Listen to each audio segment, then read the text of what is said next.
This video is about minimalist travel and gear. I'm going to share some of the things that I've used that have been around over 1,000,000 miles thus far, and I still use a lot of the same pieces of equipment that I've had from the last 7 or 8 years. Some of them are new or have been replaced just to wear and tear, but some of them are just indestructible, and I'll share those with you here in a minute. What you probably may or may not realize is that the average American travels with about 50 pounds of gear when they travel. And I think the statistic is just basically because of the airline's policy on anything over that costs money. So keep in mind some airlines charge an extra for every little stinking bag or backpack you try to bring on. So the unwritten rule in our family is that if you can't carry it on your back, you just can't bring it. And that's sort of been our rule for the last 8 years, and it's served us well. I think only one instance do we check a empty roller bag because we were going to a conference and we had a ton of swag to bring home. Could have shipped it home for sure, but other than that, unless it's a pair of skis, it's going on your back in the overhead bin. That's the rule. So, and I'm going to share the pieces here. They're in no specific order, and I'd just love to know what your favorites are, but we'll just go through these one by one. The most of them you can find on Amazon, and the first item is just the Bagall compression cube. The ability to get a week or 2 weeks worth of clothes in these bags and squeeze it down into a very small space is very impressive, and they're durable. You can see from the bottom bag in this picture here, that's the larger bag that fits nicely inside the backpack. Both backpacks that I'm going to show you in just a minute. And so I'm taking a 2-week trip starting tomorrow morning, and I'm using the largest size and middle size and one of the smallest ones, and that's got everything I need for 2 weeks of travel. The bag that I'm throwing all this in is the 46-liter Osprey. I love the Osprey. They have, at least last check, a lifetime warranty. So if you rip a hole in it, it breaks for some reason, you can send it in, they'll fix it for you.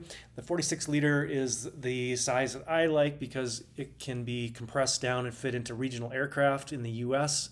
It fits underneath the seat. And most aircrafts, the Airbus 200s are a little bit challenging depending on which seat you're in.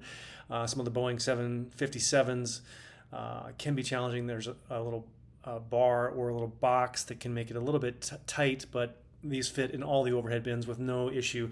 The reason I like this Osprey over some of the other Ospreys is the compression straps. If you have a light load and you don't need the full expansion of the backpack, you can squeeze it down even smaller and it makes it much easier to fit into tighter spaces. But you should have no issue on any of the aircraft that are typically flown in the United States and overseas.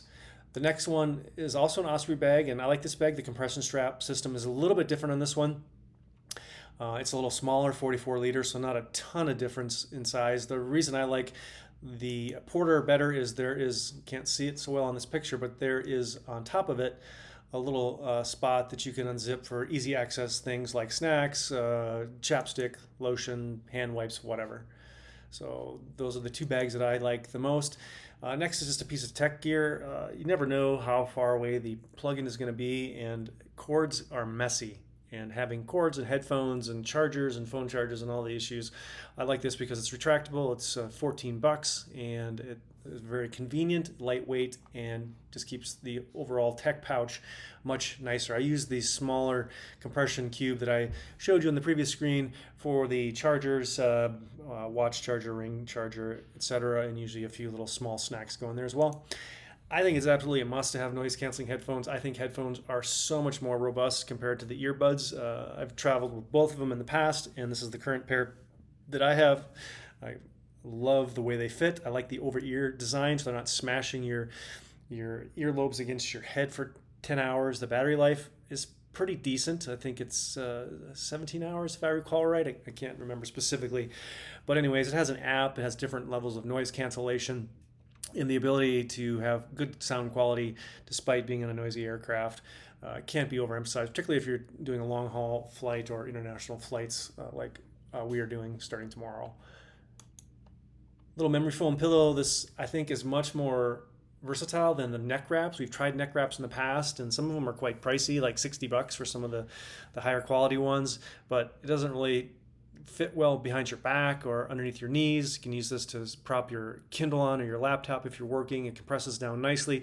I have this just strapped to the outside of my Osprey with the compression straps, and when I get on the aircraft, I just unstrap it, throw it in my seat, chuck the Osprey in the overhead bin, and we are good to go. So there's nice because the cover peels off of this and you can wash it, And it doesn't compress down as much as the picture shows, but it doesn't really take up that much room either. This, I think, is an absolute must. Unfortunately, blood clots can and do happen. I've been on a few aircraft where people have suffered blood clots, pulmonary emboli to be precise. And this is just one way to kind of deal with that. It just helps compress the calf veins. This along with some calf exercises just to create a muscular pump to keep the blood flowing and not stagnating in the calves. I think it's a mistake to sit in your seat for 6 hours without getting up, moving, and to not have a device like this. There's different sizes, different degrees of compression, and they're cheap. It's less than $10, just a little piece of insurance that I travel with. Pretty much any flight that's over 3 hours, I'm going to be wearing these. I have a couple pairs from my triathlon racing days that I throw in my bag as well, but you can get the stretchable fabric ones, you can get nylon or lycra ones, whatever you want. The sky's really the limit here, but I think this is an essential piece for all travelers. Dehydration is a real issue with flying, and nobody likes to get up and pee every half hour, but sitting for 8 hours and drinking 6 ounces of water is just a way to set yourself up to feel like crap when you get to the other end. So we like Element. There's other electrolyte solutions, but this is not full of sugar. It's not caffeinated, and it makes water taste great. Kind of spruces things up here. Very easy just to dump in your water bottle and bring with these little packets. Easy to pack into any travel bag. And then some sort of nutritional insurance, whether it's Athletic Greens, there's a bunch of competitors on the market.